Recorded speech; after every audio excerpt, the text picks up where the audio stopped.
നമസ്കാരം. നികുഞ്ചം ക്രിയേഷൻസിൻ്റെ പുതിയ വീഡിയോയിലേക്ക് ഏവർക്കും സ്വാഗതം. ഇന്നത്തെ വീഡിയോയിലൂടെ നിങ്ങൾക്ക് പരിചയപ്പെടുത്തുന്നത് റവന്യൂ വകുപ്പിലെ പ്രത്യേകിച്ചും വില്ലേജ് തലത്തിൽ ജോലി ചെയ്യുന്ന ജീവനക്കാർക്ക് സഹായകരമായ ഒരു ട്യൂട്ടോറിയൽ വീഡിയോ ആണ്. റെലിസിൽ പുതുതായി വന്നിട്ടുള്ള ഓൺലൈൻ തരംമാറ്റം എപ്രകാരമാണ് ചെയ്യേണ്ടത്, ആ ലിങ്കിൽ എങ്ങനെയാണ് പ്രവേശിക്കേണ്ടത് തുടങ്ങിയ വിവരങ്ങളാണ് നിങ്ങൾക്ക് പരിചയപ്പെടുത്തുന്നത്. ഇതിനായി ആദ്യം നമുക്ക് തന്നിട്ടുള്ള ലോഗിൻ ഐ ഡിയും പാസ്വേഡും ഉപയോഗിച്ച് സൈറ്റിൽ പ്രവേശിക്കുക. ആ ഡാഷ്ബോർഡിൽ തന്നെ കാണുന്ന തരംമാറ്റം എന്ന ലിങ്കിലൂടെ നമുക്ക് തരംമാറ്റം അപേക്ഷകൾ കാണാൻ കഴിയും. അല്ല എന്നുണ്ടെങ്കിൽ BTR, പോക്കുവരവ് തുടങ്ങിയ ആ ലിങ്കുകൾ കാണുന്നതിനടുത്ത് പബ്ലിക് റിക്വസ്റ്റ് എന്നുള്ള ഓപ്ഷനിൽ പോയിട്ട് തരംമാറ്റം എടുത്താൽ അപേക്ഷകൾ, ആ വില്ലേജിൽ വന്നിട്ടുള്ള അപേക്ഷകൾ നമുക്ക് കാണാൻ കഴിയും. അതിൽ നിന്നും വന്നിട്ടുള്ള അപേക്ഷകൾ അവയുടെ ക്രമമനുസരിച്ച് സെലക്ട് ചെയ്യാൻ കഴിയും. സെലക്ട് ചെയ്യുമ്പോൾ ആ അപേക്ഷകൻ്റെ പേരും മേൽവിലാസവും വസ്തുവിനെ സംബന്ധിച്ച സർവേ നമ്പർ, ഏരിയ തുടങ്ങിയ വിവരങ്ങൾ അതിൽ വ്യക്തമായി കാണാൻ കഴിയും. അതിൻ്റെ താഴെയായി അദ്ദേഹം അറ്റാച്ച് ചെയ്തിട്ടുള്ള documents, tax receipt, possession certificate, document ഇവയെല്ലാം അപ്ലോഡ് ചെയ്തിട്ടുണ്ടായിരിക്കും. അവ നമുക്ക് ഡൗൺലോഡ് ചെയ്ത് പരിശോധിക്കാൻ കഴിയും. അതിനുശേഷം ഓൺലൈൻ അപേക്ഷ ഡിജിറ്റലായിട്ടും ആ ഡിജിറ്റലായിട്ടുള്ള അപേക്ഷകൻ ഒപ്പുവെച്ച് അപ്ലോഡ് ചെയ്തിട്ടുള്ള കാര്യങ്ങളും നമുക്ക് ഈ ഭാഗത്ത് കാണാൻ കഴിയും. അവ ഡൗൺലോഡ് ചെയ്ത് പരിശോധിക്കാവുന്നതാണ്. അതിനുശേഷം പ്രൊസീഡ് ടു നെക്സ്റ്റ് സ്റ്റേജ് എന്നൊരു ലിങ്കുണ്ട്, ബട്ടണുണ്ട്. അതിൽ ക്ലിക്ക് ചെയ്ത് കഴിഞ്ഞാൽ ഈ അപേക്ഷ തുടർന്നുള്ള നടപടികൾ വില്ലേജ് ഓഫീസർ ചെയ്യുന്നതിന് വേണ്ടി ഉള്ള ഒരു പേജിലേക്കാണ് പോകുന്നത്. അതൊന്ന് നോക്കാം.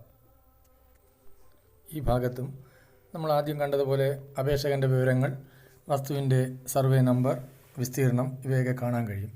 ഇതിൽ പ്രത്യേകമായിട്ടുള്ളത്, ഇവിടെ നമുക്ക് വസ്തുവിൻ്റെ വിസ്തീർണം എഡിറ്റ് ചെയ്യാൻ കഴിയും. നമുക്ക് ആ എഡിറ്റ് ഓപ്ഷനിൽ പോയി കഴിഞ്ഞാൽ തന്നിട്ടുള്ള സർവേ നമ്പറിൽ എന്തെങ്കിലും അപാകതകളുണ്ടെങ്കിൽ അവ എഡിറ്റ് ചെയ്ത് ചേർക്കാൻ കഴിയും. ഹോളാണോ പാർട്ടാണോ എന്ന് കാണിക്കാം. സർവേ നമ്പർ, ഏരിയ അതനുസരിച്ച് ചെയ്യാൻ കഴിയും. അവ ചെയ്ത് സേവ് ചെയ്ത് കഴിഞ്ഞാൽ അടുത്തതായിട്ട് വിവോയുടെ റിപ്പോർട്ടാണ്. വിവോ ചെയ്യേണ്ട റിപ്പോർട്ട്, അതിലൊരു കോളമുണ്ട്. ആ നീല ബട്ടൺ അമർത്തുമ്പോൾ വിവോ റിപ്പോർട്ട് ചോദിക്കും. നമുക്കതിൽ സെലക്ട് ചെയ്ത് അതിലുള്ള കാര്യങ്ങൾ, ശരിയായ വിവരങ്ങൾ, അന്വേഷണ റിപ്പോർട്ട്, ഫീൽഡ് പരിശോധിച്ച വിവരങ്ങളെല്ലാം അതിൽ ചേർത്ത് കൊടുക്കാൻ കഴിയും. ആ റിപ്പോർട്ട് 2 ഓപ്ഷനുണ്ട്. സേവ് ഡ്രാഫ്റ്റും ഉണ്ട്, സേവ് ആൻഡ് അപ്രൂവലും ഉണ്ട്. സേവ് ഡ്രാഫ്റ്റ് ആണെങ്കിൽ നമുക്ക് ഒന്നുകൂടെ വീണ്ടും ശരിയായ റിപ്പോർട്ട് എഡിറ്റ് ചെയ്തിട്ട് സേവ് ആൻഡ് അപ്രൂവൽ കൊടുത്താൽ മതിയാകും. അല്ലെങ്കിൽ ഫൈനൽ ആണെങ്കിൽ സേവ് ആൻഡ് അപ്രൂവ് ബട്ടൺ കൊടുത്ത് സേവ് ചെയ്യാവുന്നതാണ്.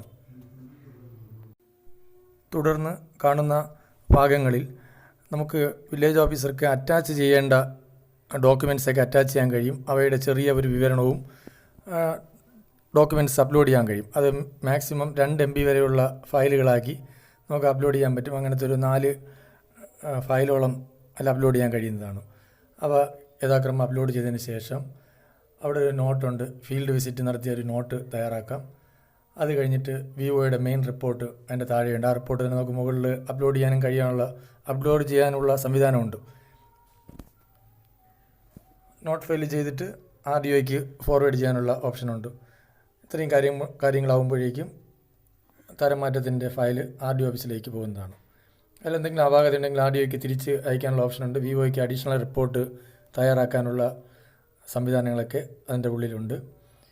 ഇതാണ് തരംമാറ്റത്തിൻ്റെ ചെറിയ വീഡിയോ ഇഷ്ടമായെന്ന് കരുതുന്നു. നന്ദി, നമസ്കാരം.